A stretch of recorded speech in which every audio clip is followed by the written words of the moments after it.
There are two possible explanations for what happened to Terry Okafor. The first is that someone, a person, a human being with a camera and a plan, had been watching her for a very long time before she ever knew it, had been documenting her life with a precision that bordered on devotion, capturing moments both trivial and significant, assembling them into a sequence on a tape that they then mailed to her without a return address. The second is worse. The second is that the tape arrived before any of it happened, that whoever recorded it, or whatever recorded it, did so from the other side of events that had not yet occurred, that the footage on that tape is not a record of the past, but a map of the future, an itinerary she did not consent to. Terry herself, in the weeks between receiving the tape and the night described in the final clip, could not decide which explanation was worse. She oscillated between them. She tried to find a third option and couldn't. What she knew for certain was this: the tape was real. The events on it were real. And at the edge of every frame, barely visible, there was a figure. She didn't see it at first. Nobody does. This is her story, told from the account she gave to her friend Danny Reyes in a series of phone calls over 17 days, and from the notes Terry wrote in a journal she kept during that period, a journal she described in the last entry as the only way she could prove to herself she wasn't losing her mind. Danny has shared both with permission. She says Terry would have wanted people to know. The tape arrived on a Tuesday.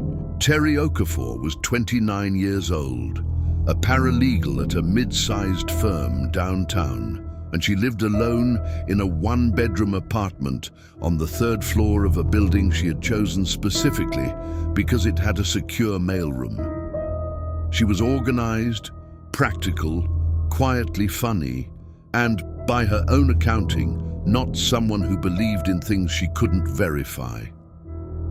The package was sitting on top of the mailroom's parcel shelf when she came down on a Tuesday evening after work. Brown paper wrapping, her name and address printed in block letters, no return address. The postmark was from her own city 3 days earlier. The package weighed almost nothing.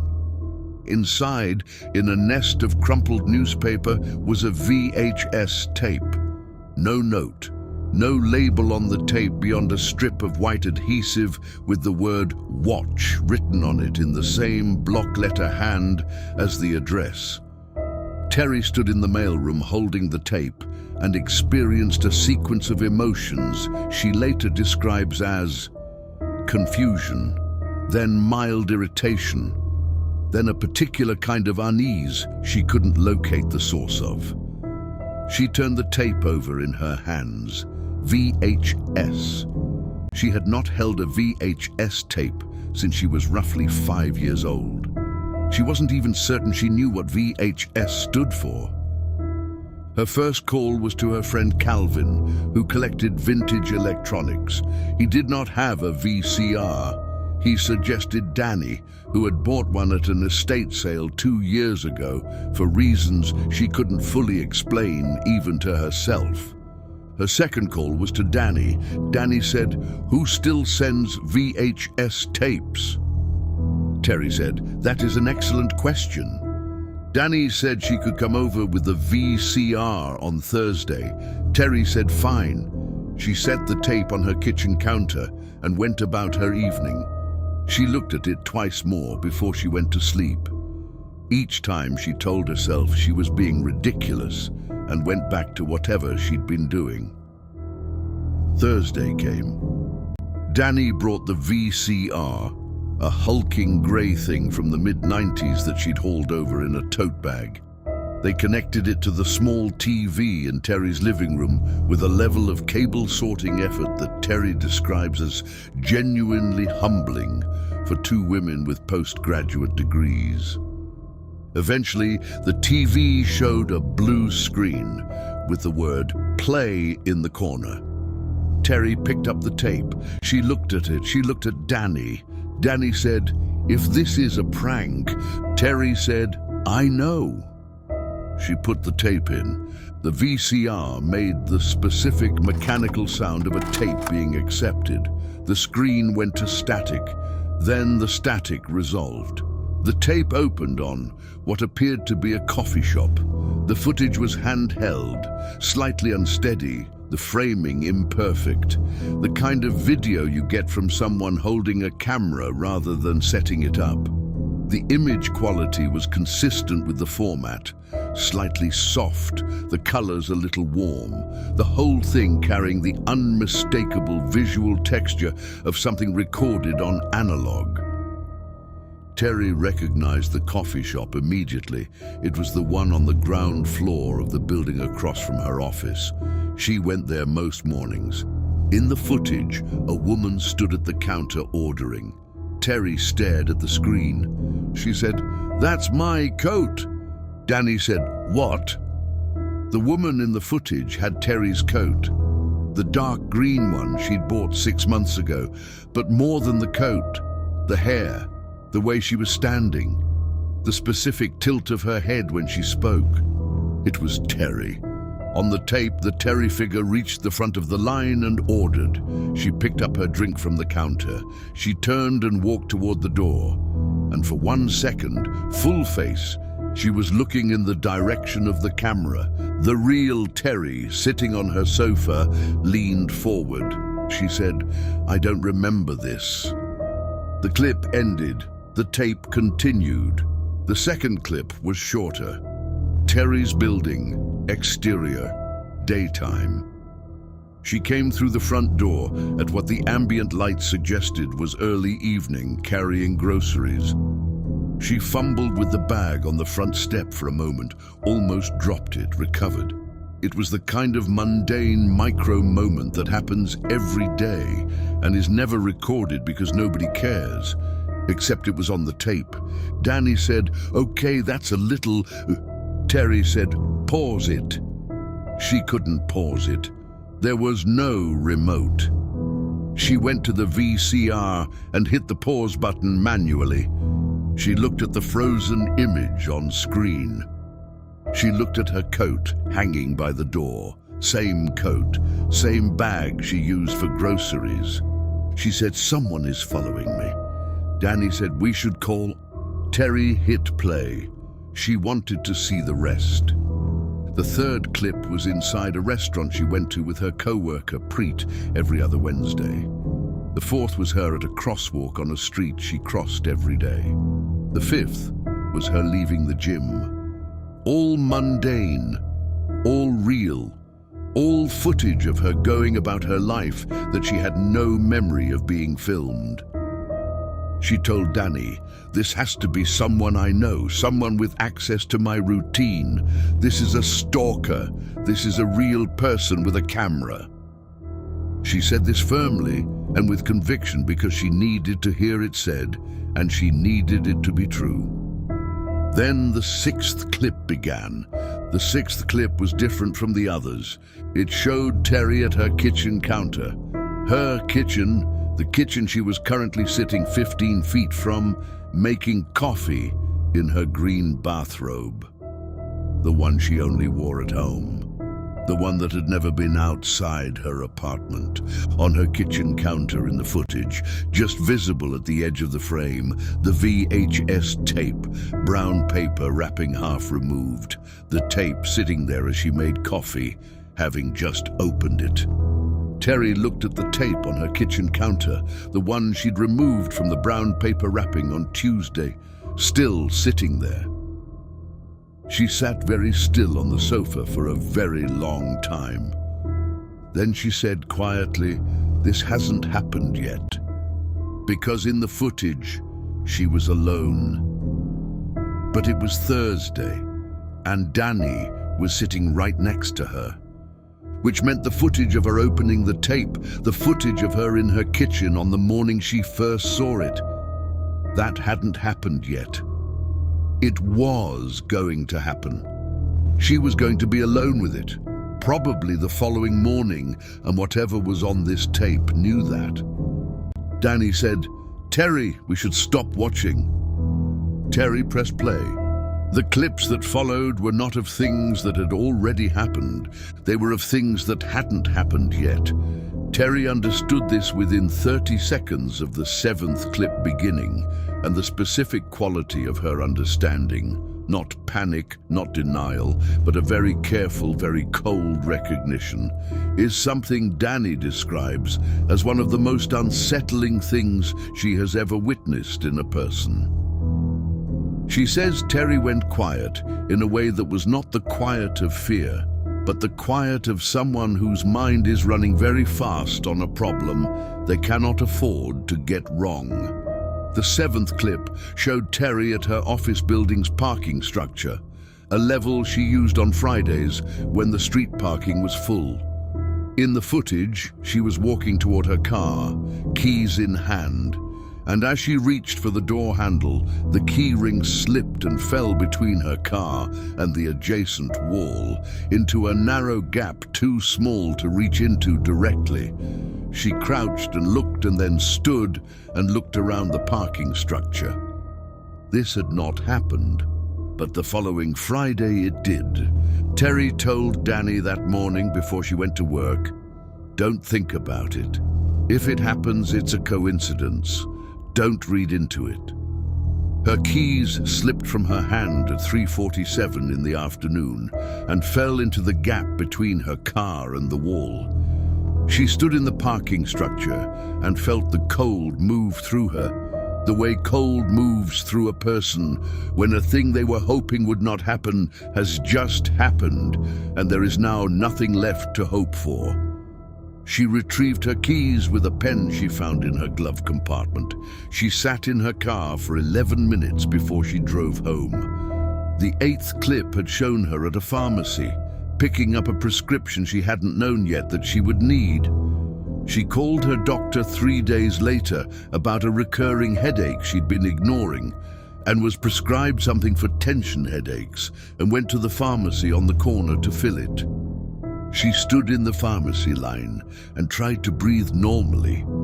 The 9th clip showed her running into a former colleague named Ben at the farmer's market on a Saturday morning, a man she hadn't seen or thought about in 2 years. He was there. He came over. They spoke for 7 minutes about nothing. He went his way. She went hers. She called Danny immediately after. She said, "It's real, all of them are real, and I cannot stop them." Danny said, "Have you tried?" Terry said she had. She had watched the key slip footage 3 times before Friday, and she had paid extremely close attention to her keys getting out of the car, and she had still dropped them. She had considered not going to the parking structure at all. She had decided this was insane because her life could not be organized around the contents of a mystery tape. She had gone. The keys had fallen. Danny said, "What's the next clip?" Terry went quiet. Danny said, "Terry, what's the next clip?" Terry said, "There are 11 clips total. I've watched all of them." A pause. She said, "The last one is different from the others." She had watched the tape in its entirety the night after Danny left. Alone, in the dark, the VCR humming, a glass of wine she did not drink on the coffee table beside her. She had watched all 11 clips. She had taken notes on her phone. She had then sat in the dark for a long time, with the VCR still running, the tape having reached its end, the TV showing static and nothing else. The first 9 clips were of things that had either already happened or would happen. Her coffee shop routine, her building entrance, the farmer's market, the pharmacy, the parking structure. She was now certain of this. They were premonitions rendered in the visual language of something that had already occurred. The 10th clip was a location she didn't immediately recognize. A stairwell. Concrete, fluorescent lit, the kind of institutional stairwell that could belong to any of 100 buildings. She had studied it carefully. It did not resolve into anything familiar. The 11th clip, the final one, lasted 22 seconds. It began on a street at night. The footage slightly shaky, the streetlights catching the wet pavement the way they do after rain. She recognized the intersection immediately. It was 3 blocks from her apartment, a corner she walked past regularly. In the footage, a woman in a dark coat, her dark coat, the green one, walked along the pavement toward the intersection. The camera tracked her at a distance. She walked. She reached the corner. And then she fell, not tripped, not stumbled, fell. The specific collapse of someone whose body has decided to stop without warning, a marionette with its strings cut. She went down onto the pavement without any of the instinctive catching gestures that accompany a normal fall. Both knees, then forward. The camera held on her for 3 seconds. She did not get up. She did not move. The clip ended at 22 seconds. Terry told Danny, "It could be anything. It could be a faint.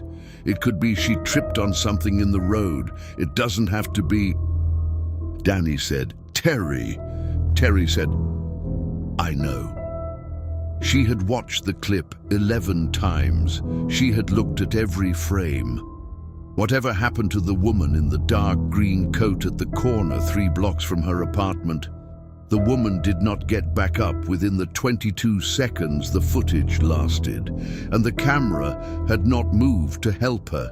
The camera had simply recorded, and then the clip had ended. She said to Danny, "I can change it. I changed my route to the parking structure and it still happened. But this one, I just don't go to that corner. I don't go anywhere near that intersection. How hard is that?" Danny said, "We don't know when it happens." Terry said, "I know." This was the problem. The first 9 clips had not been time-stamped. There was no date visible in any of the footage, no clock, no contextual marker that allowed her to know when each premonition was set to occur. She had identified them only after they happened, matching the footage to her life as she lived it. By the time she connected a clip to a real event, the event had already taken place. The final clip had no timestamp either. She could not know when it was going to happen. What she could do was avoid the corner entirely. She could take other routes. She could never again walk that block, that intersection, that stretch of wet pavement under those streetlights. She could make the location of the clip simply unavailable to herself. That was the plan. She told Danny the plan. Danny said it was a reasonable plan. Neither of them slept well. It was on the 14th day that Terry saw it. She had been going back through the clips obsessively, watching them on her laptop via a digital transfer she'd had made at a media service downtown, so she could pause and advance frame by frame in a way the physical VCR wouldn't allow. She had been doing this every night, looking for anything she'd missed, any detail in any of the clips that would tell her more about when the final one was going to occur. Weather conditions, the clothes she was wearing, the angle of the light. She was in the 3rd clip, the restaurant with Preet, when she noticed the edge of the frame. There was a figure at the far right of the image, partially obscured by other restaurant patrons and partially cut off by the frame's edge. She could see part of a dark coat, a trench coat, by its length and cut. The edge of what appeared to be an open umbrella, though it would have been unusual to carry one inside. And just visible above the umbrella's edge, a hand, holding something. A camcorder. She sat back from her laptop. She went to the first clip, looked at the edges of the frame, the coffee shop, busy as it always was in the mornings.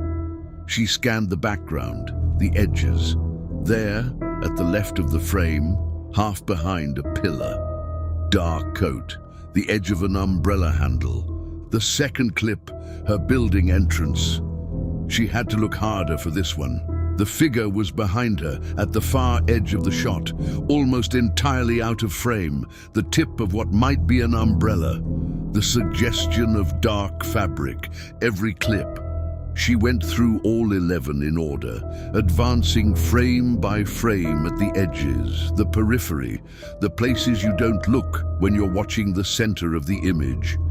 And in every single clip, every one, at the very edge of the footage, at the far limit of what the camera could see, there was a figure, dark coat, umbrella, a camcorder raised toward the subject.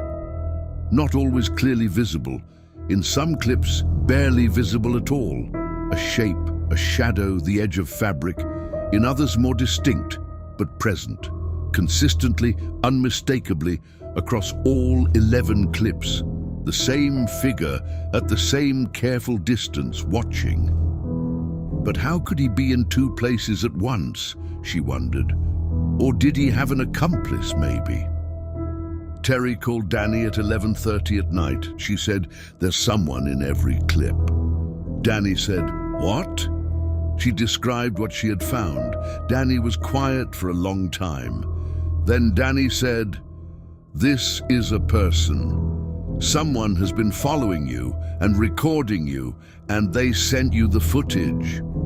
Terry said, "That's one explanation." Danny said, "What's the other one?" Terry said, "In the final clip, I want you to watch the final clip again and tell me if the figure is there." Danny watched it, a long silence. Danny said, "I can't see anyone." Terry said, "Me neither. In 10 out of 11 clips, a figure with a camcorder is visible at the edges of the frame. In the final clip, the one that hasn't happened yet, the figure isn't there." Another silence. Danny said, "What does that mean?" Terry said, "I don't know. Maybe it means this one, whoever this is. Maybe they aren't there for this one. Maybe something changes." She stopped. "Or maybe it means the last clip was recorded by something else." A very long silence. Terry said, "I'm not going near that intersection. I'm going to bed." She made it 17 days. 17 days of route alterations and heightened awareness and checking the edge of every room she walked into, every public space she occupied, for a figure in a dark trench coat with an umbrella. 17 days of doing her job and answering emails and eating dinner and sleeping badly and waking up and beginning again.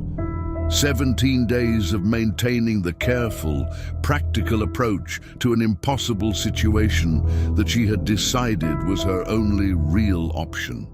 On the 17th day, it rained. It rained hard from the afternoon onward, and she left work late because she had been covering a brief, and the time had gotten away from her. And by the time she came out of the office building, it was past 9, and the streets were wet, and the streetlights were doing exactly what they did in the footage, catching the water on the pavement and breaking into 100 orange-white reflections. She had a route. She had planned the route. She walked it every day and every night now, the long way around, the route that did not take her anywhere near the corner 3 blocks from her apartment. She was 4 minutes from home on this route when she saw the stairwell. It was the entrance to an underground parking structure she sometimes walked past. A concrete stairwell, fluorescent lit, the kind of institutional space that could belong to any of 100 buildings. She had not identified it when she watched the tape. She had not recognized it. She recognized it now. It was the 10th clip, not the final clip, the 10th. The stairwell she had not been able to place. It was here, right here, on her alternate route. The route she had designed specifically to avoid the final clip's location. She stood on the pavement in the rain and understood several things simultaneously. She understood that avoiding the corner had not removed her from the sequence. It had only changed her position within it. The route she had designed to keep her safe had brought her to a location from the tape that she had not recognized in time to avoid. She understood that if the 10th clip was the stairwell, and she was now standing outside the stairwell, then what came after the 10th clip was the 11th. She understood that the wet pavement, the streetlights, the rain were all present. She turned, quickly, looking for an alternative route, looking for a direction that was not deeper into the sequence, looking for the way she had come. And she saw the figure. He was standing perhaps 40 feet behind her on the pavement. A dark trench coat, an umbrella open above his head against the rain, and in his right hand, raised, a camcorder pointed at her.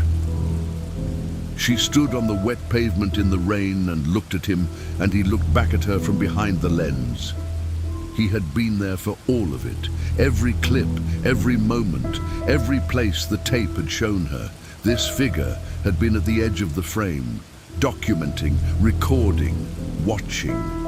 And now he was here, on the street behind her, 40 feet away, with no pretense of being at the edge of anything. She said, "Was it you who recorded all of this? Was it you? Did you make this all happen? Or did you just know it was going to happen? Answer me." The figure did not answer. The camcorder did not lower. Terry Okafor turned and looked at the wet pavement ahead of her, at the streetlights and the rain, and the corner she had spent 17 days trying not to arrive at. And she understood that she was 3 blocks from home, and she was standing at a corner, and the pavement was wet, and the light was exactly the light from the footage. She took a step forward, and then, like a puppet whose strings had just been cut, she collapsed.